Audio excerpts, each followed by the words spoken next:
Sagittarius, hi! Welcome to Mr. Queen PH. Titignan natin ang energies na parating sa inyong kaperahan, money, career, finances ngayong September 2024. If you are interested in private readings, meron tayong link sa description at sa pin comment. Pakicheck nyo lang yung information kung paano mag-book for a private reading. Okay, let's see. Sag, what is coming to you sa inyong kaperahan? September 2024. Scarab. Uy, ang scarab, this is, good luck. Oo. Sa Egypt, this symbolizes good luck and then protection din. Some of you, this is also about ability to heal. Yung iba, meron kayong parang magre-recover. No? You will recover from a challenging situation sa trabaho mo, sa business mo, sa career mo.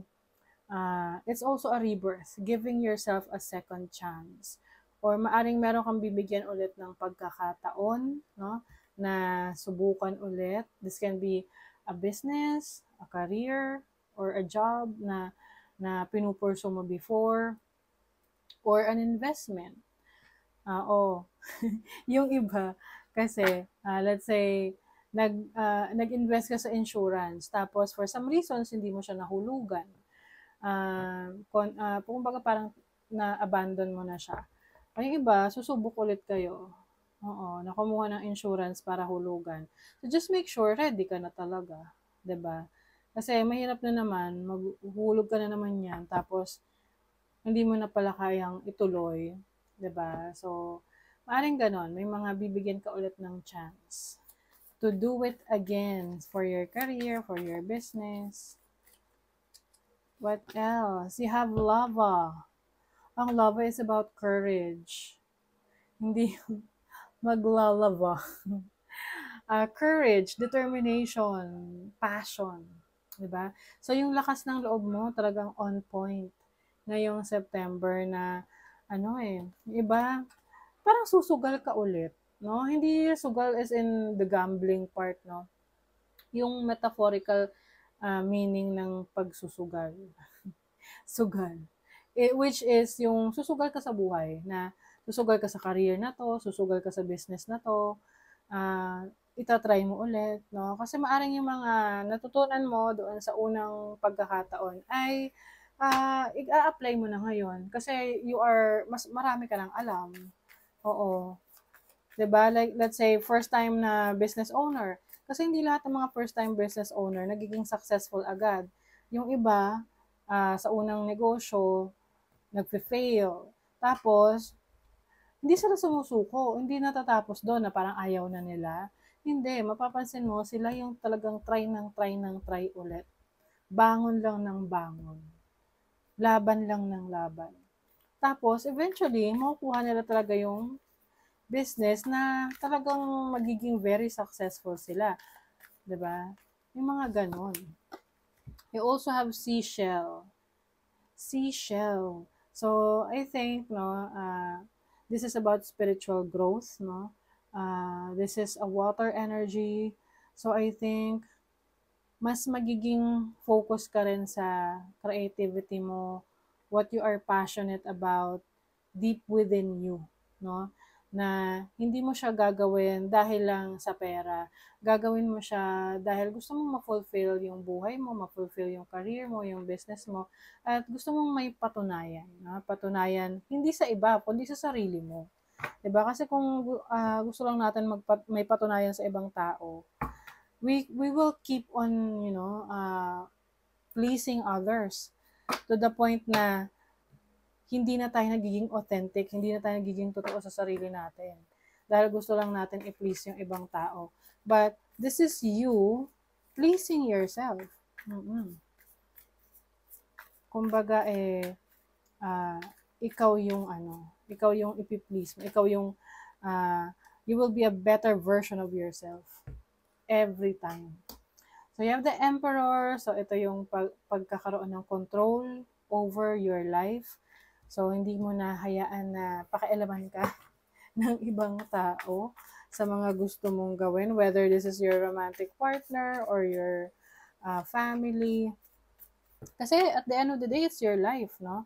Lalo na kung ikaw ay single pa at wala ka pang ibang inaalala. Some of you naman may leadership role pagdating sa trabaho, sa career, sa business ninyo. Mm-mm. Maari ring this is planning. Oo. Like what I mentioned kanina, meron kang babalikan or parang susubukan ulit na pinasok mo na negosyo, business, career, at susubukan mo ulit, no? So, you have the control over it and pagpaplanuhan mo na siya this time. You have the lovers. Oh, this is about commitment. So, meron kang papasukin commitment, kontrata, no? Or agreement. Baka yung iba may bagong kontrata sa trabaho, bagong hire or na-recontract ka. Yung iba na-recontract. Kasi itong Scarab is about renewal. Oo. Giving another chance. You have the Judgment card, which is awakening, reassessing your situation. So, marami ka ring realizations about yourself, kung ano yung mga bagay na dapat mong i-let go at ano yung dapat mong i-keep sa sarili mo.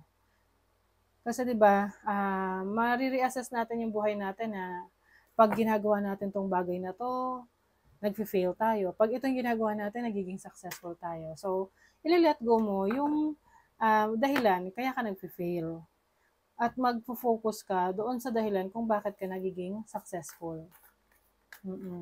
Let's say for example, pagdating sa business, kung yung sinimulan mong negosyo, inasahan mo na agad, yung kita niya, kinukuha mo na agad, mahirap mapagulong, no? Or mahirap na ma-maintain yung business mo.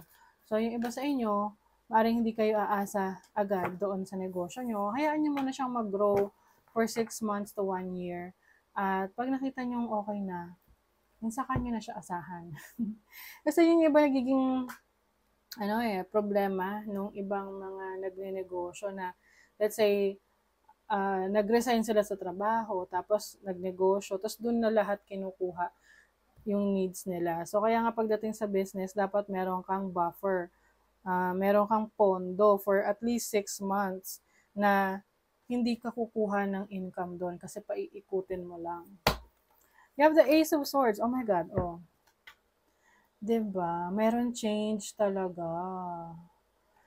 Merong pagbabago. Meron kang decision making in terms of your career and your business. This is also a new idea. So, pwedeng iba sa inyo meron kayong bagong idea sa business or sa trabaho na gusto nyo pasukin or idea kung paano kumita ng pera. Oo, pwedeng online, no? You will try that. You have the Tower. I think ito yung i-release mo. Anything that is no longer serving your highest good, kung ano yung bagay na alam mong hindi na nakakabuti para sa'yo, hindi nakakatulong sa pag-unlad mo, yun yung i-release mo. Kasi nagkaroon ka na ng clarity, no? Na-enlighten ka na. Naliwanagan ka na sa buhay na titigilan ko na nga ito. Kasi hindi naman to nakakabuti para sa trabaho ko or para sa business ko. Let's say for example, lagi kang late. 'Di ba? Yung tipong kahit na ikaw ay masipag sa trabaho, nagagawa mo yung iyong mga task, pero lagi kang late, 'di ba? Nakakaapekto pa rin 'yon sa performance mo. So maaring yun yung i-release mo na hindi ka na magiging late sa work, papasok ka na ng maayos, at mapapansin niya, no, sa workplace mo, yung pagbabago na yan. Lalo na kung nagmo-monitor talaga sila ng attendance. And they will see you na, uy, may pagbabago sa'yo Tapos, mas mapofocus yung attention sa'yo. At makikita na nila yung trabaho mo. Mapapansin ka. Tapos, marirecognize na yan. Doon na magsisimula na, marirecognize na yung effort mo. You have, meron talagang endings dito. May i-release. Something that is no longer serving your highest good. You also have the network or support, no? Maraming taong nakasuporta sa'yo, nakaalalay sa'yo, kung ano yung mga needs mo. You also have competent, no? Someone who is very seryoso sa mga gusto niyang gawin. Very skilled. So I think, ang ifo-focus mo rito yung galing mo eh. No? Galing mo sa anumang larangan, sa negosyo, trabaho, career, na papasukin mo or na situation mo ngayong September. Ipapakita mo sa kanila kung gaano ka kagaling. You are learning all aspects of spiritual connection and reaching new heights. So this is spiritual awakening for some of you. You have a lot of realizations about your career or yung path na tinatahak mo. Stay grounded and welcome the new knowledge and perspective coming to you. O may bago raw knowledge. So iba sa inyo may mga bagong pag-aaralan or realization, wisdom sa buhay ninyo that will help you navigate your career, your business, ano man yung tinatahak nyo sa inyong finances. New growth and potential is on the horizon. Reach out and embrace it. O may growth. May career growth for you. May growth ng inyong business. Or even sa sarili ninyo, personal growth that will help you improve your finances. Okay, so that is your reading, Sagittarius. Thank you so much. Bye.